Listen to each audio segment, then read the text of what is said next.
نهج حياة جئنا تبصرة عن كل ضلال أعددنا بضع رسالات تحمل نورا للأجيال معنا نهج حياة মার্কিন যুক্তরাষ্ট্রের তৃতীয় বৃহত্তর শহর শিকাগো।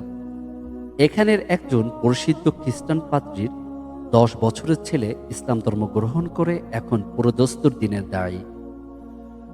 চার্চের লাইব্রেরিতে ইনজিলের অবিকৃত কপি পড়ে তার মধ্যে পরিবর্তন আসে। সেখানে ঈসা আলাইহিস সালামের এ কথাটিও ছিল যে, আমার পরে নবী হবেন আহমদ, তোমরা তার অনুসরণ করো। মুসলিমের শিশুর নানা গুণে গুণান্বিত। তার কথার এতই প্রখরতা যে ইতিমধ্যে ডজনখানেক লোক তার হাতে ইসলাম ধর্ম গ্রহণ করেছে। তার কথা শুনে অনেক আলেমও বিস্মিত হন। ইসলাম গ্রহণের পর মোহাম্মদ নামের ওই শিশুকে হত্যার চেষ্টা করা হয়। এক পর্যায়ে খাদ্যের ভিতর বিষ দেওয়া হয়। আলেমরা এ শিশুর ইসলাম ধর্ম গ্রহণ ও যাবতীয় কর্মকাণ্ডকে মুআজিজা বা অলৌকিক বলে আখ্যায়িত করেছেন। মিশরের প্রসিদ্ধ পত্রিকা আল মুহিত এর প্রতিবেদনে জানা যায়, প্রসিদ্ধ দায়ী মক্কার বিশিষ্ট আলেম ডক্টর আব্দুল আজিজ বিন আহমদ সারহান সম্প্রতি দক্ষিণ আফ্রিকা সফরকালে ওই মুসলিম শিশুর সঙ্গে সাক্ষাৎ হয়। তার কাছে মুসলিম মুহাম্মদ তার ইসলাম গ্রহণের কাহিনী বিস্তারিত জানিয়েছে। শায়েখ আব্দুল আজিজ বলেন, আমি দাওয়াত সফরে দক্ষিণ আফ্রিকা গেলাম। জোহানেসবার্গে আমার সাথী আবু মুহাম্মদের কাছে আমেরিকান এ মুসলিম শিশুর কথা জানলাম। একথা শুনে তার সঙ্গে সাক্ষাতের বাসনা জাগল। জোহানেসবার্গের একটি শিশুকে আরবি পোশাক পরা অবস্থায় দেখলাম।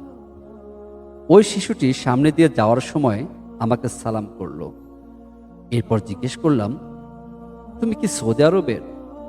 সে বলল, না, আমি ইসলামের, ইসলামই আমার পরিচিতি। একটুখানি শিশুর মুখে এমন কথা শুনে আমি বিস্মিত হয়ে গেলাম। পরে জিজ্ঞেস করলাম, এ পোশাক তুমি কেন পরেছ? সে জবাব দিল, ইসলামের উৎসস্থল সৌদি আরব, আর সৌদি আরবের পোশাক এটা, তাই আমি এটাকে ভালোবাসি এবং তা ছড়িয়ে দিতে চাই। আমাদের এসব কথাবার্তা চলাকালে স্থানীয় এক লোক এসে আমাকে বলল, আপনিও হয়তো এ ছেলেকে চিনেন না, তাকে জিজ্ঞেস করুন সে কিভাবে ইসলামের ছায়াতলে আশ্রয় গ্রহণ করেছে। আমি যেহেতু আগে থেকেই তার ইসলাম গ্রহণের কথা জানতাম, এজন্য তার মুখ থেকে এ কাহিনী শোনার আগ্রহ আরো তীব্র হলো। নামাজ শেষ করে আমি তাকে ইসলাম গ্রহণের কাহিনী শোনাতে বললাম। সে আমাকে জিজ্ঞেস করল, আপনার বাড়ি কোথায়?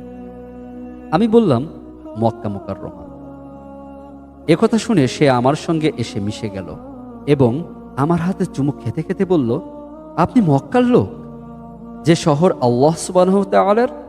আমি কতই না সৌভাগ্যবান, ওই ব্যক্তিকে দেখছি যার বাড়ি মক্কা মুকাররমায়। শায়েখ আব্দুল আজিজ বলেন, একটুখানি বাচ্চার এমন আচরণ দেখে আমি বিস্ময়ে হতবাক হয়ে গেলাম। তার ইসলাম গ্রহণের কাহিনী শোনার প্রচণ্ড আগ্রহ ছিল আমার। আমি তাকে বললাম, ওহ বাপু, তোমার প্রভুর শপথ দিয়ে বলছি, আমাকে একটু ইসলাম গ্রহণের কাহিনীটুকু শোনাও। তখন ছেলে বলতে লাগলো, আমার ইসলামী নাম মোহাম্মদ,